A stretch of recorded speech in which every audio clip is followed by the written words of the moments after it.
C'est un plaisir de vous retrouver sur Tchad 24, mesdames et messieurs, bienvenue. Au sommaire de ce journal, la 26e édition de la Fête nationale de la jeunesse tchadienne se tient finalement après avoir été reportée des fois. Les travaux sont ouverts ce lundi à N'Djamena et promeuvent le dialogue intergénérationnel. Dans ce journal, le premier symposium national sur le renforcement de la résilience face aux inondations initié par l'ONG MEDEV. Objectif, mobiliser les décideurs, les chercher pour répondre à l'urgence des inondations au Tchad. Et bienvenue une fois de plus, ça y est, N'Djamena a accueilli la 26e édition de la Fête nationale de la jeunesse après avoir été reportée des fois pour des problèmes organisationnels. Les travaux s'y déroulent au ministère des Affaires étrangères sous le thème « Tisser des ponts entre générations par la transmission des valeurs pour une jeunesse inspirée et des aînés valorisés ».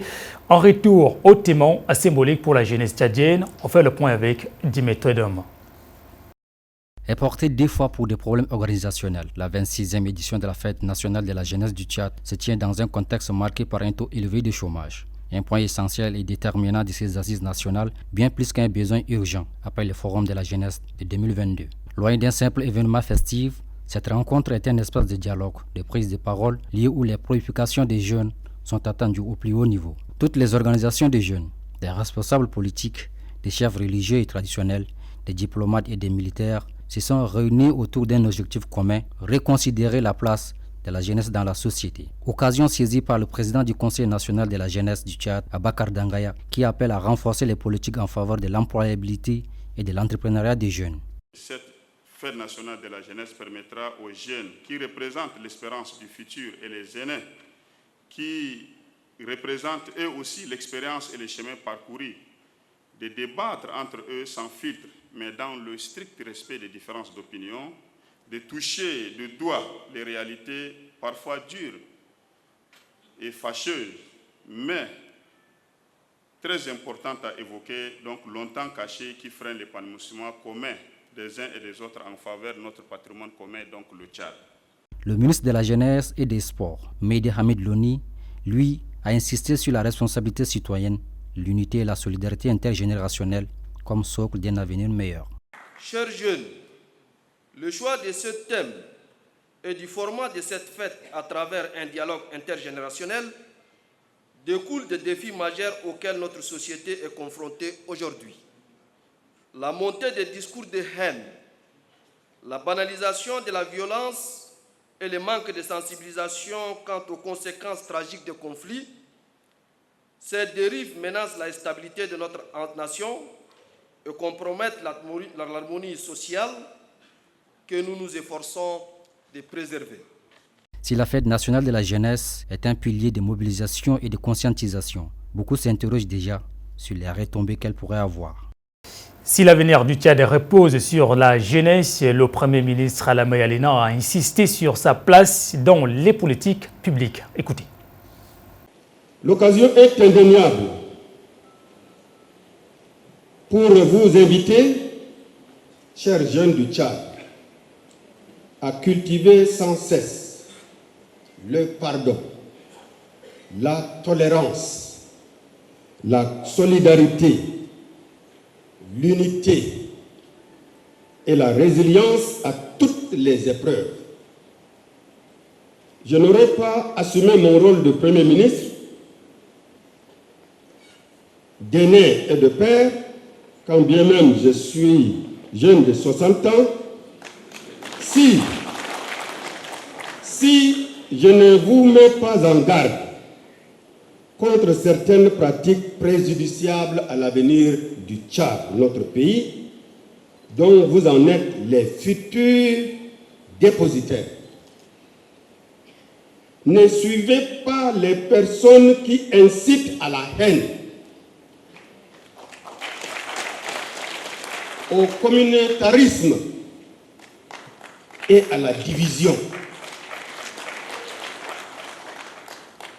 Ne soyez pas les relais qui distillent et propagent les messages de destruction de votre précieux patrimoine qui s'appelle le Tchad.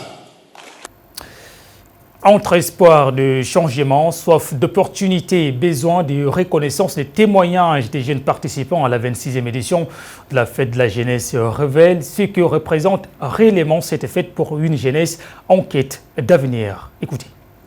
C'était une occasion pour nous de porter la voix de tous les jeunes en tant que participants, même pour ceux qui ne sont pas là, de dire à ce gouvernement de songer à la jeunesse, donner à la jeunesse ce qui lui appartient. Cette fête nous a réunis ici pour qu'on soit unis et que toute la jeunesse doit être consciente et comment utiliser aussi les réseaux sociaux comme une entreprise, pas comme un fléau qui peut nuire la société. Donc, en tant que jeunes, nous lançons un message à tous les jeunes du Tchad que nous sommes tous unis et qu'on est appelés à vivre ensemble. La recommandation que je voudrais donner, c'est pour que notre gouvernement SGG essaye de voir le siège du ministère. Nous voulons à ce qu'on mette à notre disposition l'ex-ministère des Affaires étrangères, qu'on appelle BPN. Aujourd'hui, c'est occupé et les salles sont vides, les gens ne travaillent pas. Or, l'ex-ministère des Affaires étrangères, nous avons d'abord la position est au centre, d'où ça peut permettre à chaque jeune de venir. Et nous avons aussi une grande salle de conférence. Et certainement, cette initiative, c'est une initiative très noble qu'ils ont organisée, les autorités ont organisée, pour que les jeunes se retrouvent autour de cette agora et pour voir les problèmes. C'est vrai que pas facile dans le milieu jeune aujourd'hui parce que les jeunes rencontrent tellement de problèmes. Et s'ils ne se retrouvent pas entre eux et discuter et échanger dans un dialogue, je crois qu'à mon avis, ce n'est pas du tout propice. La Chine a récemment mis en place un régime tarifaire préférentiel offrant un traitement de 0% de douane sur 100% des produits exportés par 53 pays africains avec lesquels elle maintient des relations diplomatiques officielles. Cette initiative a été annoncée lors de la réunion ministérielle des coordinateurs chargés de suivi des mesures du Forum sur la coopération Chine-Afrique à Changsha. Elle représente une opportunité économique majeure pour les pays africains, mais soulève également plusieurs enjeux stratégiques et de développement. Mathieu Ngakoutou. Les enjeux économiques de cette mesure sont multiples. Tout d'abord, elle facilite l'accès des produits africains au marché chinois, qui est en expansion rapide avec une classe moyenne représentant environ 17 à 18% du PIB mondial et plus de 1,4 milliard d'habitants. La Chine devenant à la fois un immense marché de consommation et une plateforme d'entrée pour les produits africains dans la région asiatique, cette démarche peut dynamiser les exportations africaines, notamment dans le secteur agricole, céréales, fruits, légumes, boissons chaudes et manufacturiers. En contrepartie, la Chine, qui importe environ 90% de ses matières premières, renforce son approvisionnement en ressources naturelles en provenance du continent africain, créant ainsi un cycle d'échange mutuellement bénéfique. Pour certains pays africains, notamment le Tchad, cette ouverture présente une opportunité stratégique de diversification économique et d'intégration accrue dans la chaîne globale de valeur. De plus, la proximité géographique, la croissance démographique et le développement de l'industrie locale pourraient permettre à ces nations de tirer profit des faibles barrières tarifaires pour renforcer leur compétitivité à l'exportation. Cependant, malgré ces perspectives positives, plusieurs défis subsistent. La réussite de cette coopération dépend de la capacité de ces pays africains à respecter les normes de conformité réglementaires, sanitaires, écologiques, logistiques et judiciaires exigées par la Chine. La montée en puissance des technologies numériques, notamment celles liées à la traçabilité sécurisée des produits, est un aspect clé pour garantir la conformité des exportations africaines aux exigences chinoises et internationales. Or, de nombreux pays africains tels que le Rwanda, le Bénin, l'Afrique du Sud ainsi que certains d'autres pays du nord de l'Afrique sont déjà en avantage grâce à leur développement infrastructurel et leur capacité à respecter ces normes. À l'inverse, plusieurs autres régions, notamment l'Afrique centrale, risquent de rester spectatrices faute d'infrastructures adaptées et en raison de non-respect ou de l'absence de conformité à ces normes internationales. La faiblesse Des dispositifs de contrôle sanitaire, logistique, écologique, judiciaire pourraient limiter leur accès au marché chinois et leur faire perdre des opportunités économiques essentielles. Par ailleurs, la Chine investit aussi fortement dans les technologies innovantes, notamment dans le domaine du registre numérique décentralisé et sécurisé qui améliore la traçabilité des produits. Cette avancée pourrait renforcer la conformité et la transparence des échanges, mais nécessite une adaptation technologique et réglementaire robuste dans les pays africains. La coordination avec les organismes d'accréditation et de certification paraît essentielle pour une intégration efficace. Au-delà des questions commerciales, la Chine s'est engagée à soutenir le développement durable en Afrique en travaillant aux côtés des nations sur la mise en œuvre de ces 10 actions prioritaires dans des secteurs clés tels que l'infrastructure, la santé, l'agriculture, la science et la technologie. Ces initiatives visent à promouvoir un partenariat équilibré, mutuellement bénéfique et à contribuer à l'atteinte des objectifs de développement durable tout en renforçant la coopération pour une croissance économique inclusive et respectueuse de la durabilité écologique. En résumé, cette nouvelle politique tarifaire préférentielle ouvre des perspectives considérables pour certains pays africains disposant déjà d'un socle pertinent d'infrastructures et de normes. Cependant, pour maximiser ces opportunités, l'accompagnement technique, réglementaire et infrastructurel des autres nations devrait être renforcé sous peine de créer davantage de disparités régionales et de laisser certains pays à la traîne dans cette nouvelle dynamique. Pour canaliser les eaux pluviales à Gozator, un quartier du 10e arrondissement de N'Djamena, les autorités communales ont lancé ce lundi les travaux de construction d'un dallo. La pose des pierres a été effectuée par la déléguée générale du gouvernement auprès de la commune de N'Djamena, une étape importante pour la lutte contre les inondations. Fantasui. Gozator, un quartier du 10e arrondissement de la capitale tchadienne N'Djamena, connaît de tristes moments à chaque saison par sa position. Les inondations sont courantes. Les autorités communales ont pensé frayer un passage d'eau qui doit alléger la souffrance des habitants. Lundi, à l'initiative du maire de la commune du 10e arrondissement, Mahamad Khalil Abdelkerim, la position des pierres pour la construction des dallos a été opérée par la déléguée générale du gouvernement auprès de la commune de N'Djamena, Amina Kodiana, accompagnée du maire de la ville de Sinoussi Hassana Abdoulaye. Pour le maire Mahamad Khalil Abdelkerim, c'est un projet utile pour améliorer la gestion des eaux pluviales et la sécurité de ce quartier. Mon équipe et moi sommes fiers de lancer aujourd'hui les travaux de construction de ces dallos, témoignant ainsi notre engagement envers la population. Il vient compléter également l'engagement pris pour rendre fonctionnel l'hôpital de Gozator, ainsi qui ferme ses portes chaque année durant la saison pluvieuse. Avis partagé par la déléguée générale auprès de la commune de N'Djamena, Amina Kodiana, qui salue l'initiative. Pour elle, ce dallo permettra non seulement de canaliser les eaux pluviales, mais réduire aussi les risques de dégâts matériels que les inondations pourraient causer et de problèmes de santé publique. Ces gestes de construction, ceci va améliorer la qualité de vie de la population de Gozator et celle de la commune de 2e arrondissement qui est même en face. En fait, je voudrais vraiment de tout mon cœur féliciter le maire du 10e arrondissement pour avoir pensé à cela. Des instructions ont été données pour que sorte au plus vite du sol ce dallo. Les autorités communales pourraient le réceptionner à la fin du mois de juillet. Il a annoncé également le premier symposium national sur le renforcement de la résilience face aux inondations initiées par l'ONG MEDEV en partenariat avec Bucofor et Tchad Perspective. C'est tenu ce lundi à N'Djamena. Objectif, mobiliser les décideurs, les chercheurs pour répondre à l'urgence de l'inondation au Tchad à travers des solutions concrètes et concertées. Dikoni Gamkras a suivi pour nous.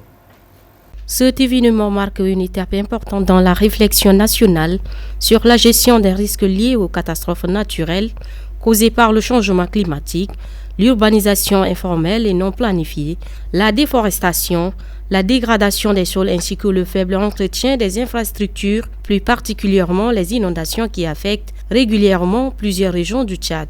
L'ONG MEDEV, à travers l'organisation de ce premier symposium national, prend des dispositifs de réponse, des défis majeurs, voire apporter quelques recommandations à l'urgence des crises d'inondation 2025. Doumdé Frédéric, secrétaire général du MEDEV, a rappelé les objectifs de cette conclave qui, selon lui, est un levier transformatrice de sensibilisation et d'action. Face à cette urgence, la résilience ne peut pas être l'apanage d'un seul acteur. Elle doit être construite à travers une dynamique collective, inclusive et interdisciplinaire. Et c'est précisément l'ambition de cette rencontre. Réunir chercheurs, décideurs, communautés locales, journalistes, ONG et les acteurs du développement pour imaginer ensemble des solutions durables, innovantes et solidaires. Je vous invite donc à faire de ces échanges un moment d'inspiration, de lucidité et de construction. Il faut le souligner que l'ONG MEDEV plaide pour une synergie d'action entre autorités, populations et partenaires afin de réduire les impacts humains, économiques et sanitaires des inondations au Tchad. Une déclaration est attendue à la fin des travaux. L'ONG Acted, en partenariat avec la Maison nationale de la femme, organise une formation du 16 au 17 juin sur la prévention de l'exploitation des abus sexuels et la mise en place des circuits de référencement. Assure une session destinée aux organisations de la société civile et aux ONG locales. Amina Luciane nous en dit davantage. L'initiation de l'ONG Acted est conçue pour aborder de manière complémentaire les dimensions essentielles à l'exploitation sexuelle en plaçant les survivantes au centre de la réflexion et de l'action. Dans le système des Nations Unies, les relations sexuelles avec une personne de moins de 18 ans sont strictement interdites quel que soit l'âge légal de la majorité. C'est pourquoi cette formation met l'accent sur les risques associés pour les organisations humanitaires ainsi que les éléments clés pour mettre en place un plan d'action efficace au sein de sa structure et aux démarches à suivre après le signalement d'un cas dans l'optique de garantir un référencement sûr et rapide. Madame Sophia Vigiti, responsable de l'ONG Acted, revient sur l'importance de cette formation.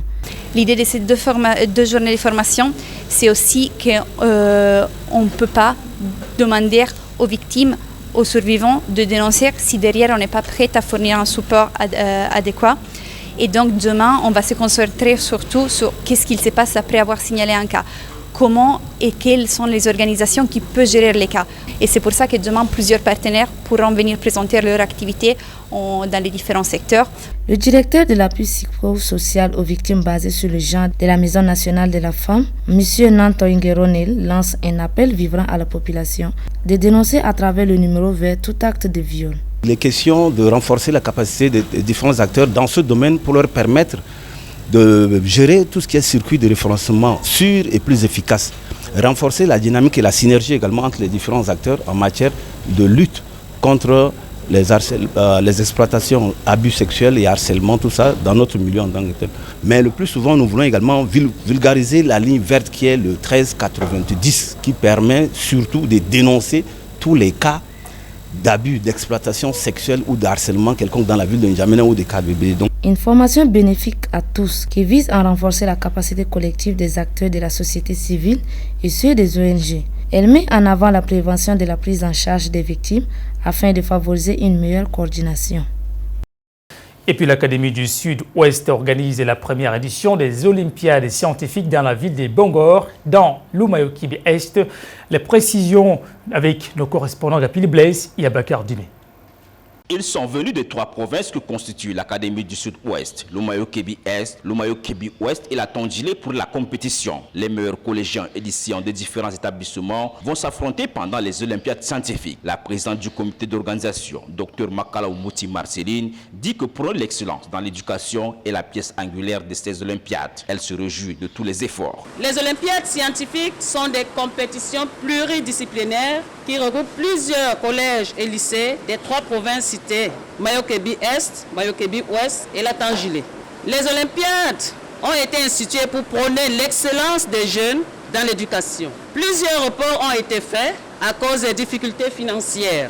Cette première édition nous encourage à prôner l'excellence de nos enfants qui compétiront sur le plan national dans un futur proche. Les olympiades scientifiques vont donc concerner les 3 matières, à savoir les mathématiques, physique, chimie et les sciences de la vie et de la terre. Le recteur de l'Académie du Sud-Ouest, professeur Bangbobe Banto Antipas, met en marche l'importance de l'Académie, ses missions, tout en décrivant les olympiades. Je voudrais revenir sur simplement 2 choses.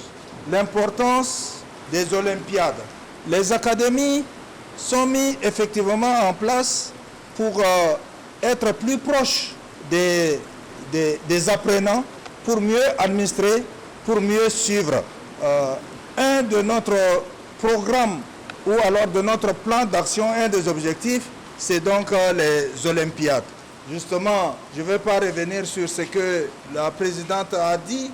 Les élèves ont vraiment attendu ce moment et nous y sommes. Cette approche est un activateur des potentiels scientifiques au Tchad. Notant l'importance que les plus hautes autorités accordent à cette activité, le délégué général du gouvernement, près de la province du Mayo-Kébi-Est, Abdelkerim Seyd Bosch, étale à son tour l'importance des olympiades scientifiques. Cette première édition est aussi une opportunité pour vous, les jeunes espoirs de demain, de créer une cohabitation pacifique et une amitié dans la fraternité, gage de paix. En donnant le meilleur de vous-même à chaque niveau de la compétition, vous vous donnez une chance de la gagner, soit de façon individuelle ou en équipe.